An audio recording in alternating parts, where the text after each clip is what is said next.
Indonesia poly தீவில் November 12 முதல் 15ஆம் தேதி வரையில் நடைபெற்ற அனைத்துலக புத்தாக்க போட்டியில் தமான் தேச பிஞ்சி தமிழ் பள்ளி மாணவர்கள் வரலாற்று சாதனை படைத்தனர்.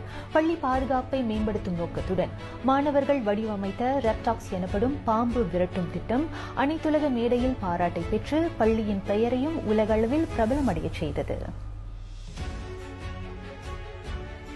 அண்மையில் தென்பசார் பாலியில் நடைபெற்ற அனைத்துலக புத்தாக்க போட்டியில் 24க்கும் மேற்பட்ட நாடுகள் பங்கேற்றன. மொத்தம் 300க்கும் மேற்பட்ட அணிகள் கலந்து கொண்டன.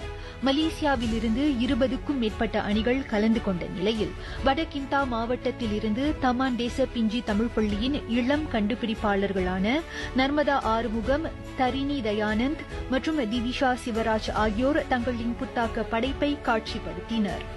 இந்த அனுபவம் எங்களுக்கு குழு ஒருமைப்பாடு, தன்னம்பிக்கை மற்றும் உலகளாவிய போட்டியில் எவ்வாறு திகழ்வது என்பதை கற்றுத்தந்தது. நாங்கள் எங்கள் யோசனையை தெளிவாகவும் படைப்பாற்றலுடனும் வெளிப்படுத்த கற்றுக்கொண்டோம். அதோடு இச்சாதனையை சாத்தியமாக்க பள்ளி தலைமை ஆசிரியர் சரஸ்வதி பரமசிவத்தின் நிதி தேடும் அயராத முயற்சியும் பள்ளி பெற்றோர் ஆசிரியர் சங்கம் வழங்கிய ஆதரவும் உறுதுணையாக இருந்ததாகவும் மாணவர்கள் கூறினர். என்ன முடியும் என்று உனக்கே தெரியாது. உன் சக்தியை நீயும் புரிந்து கொண்டால் சாதிக்க தடையேது. முயற்சிகள் செய்து தோற்பதெல்லாம் தோல்விகள் கிடையாது.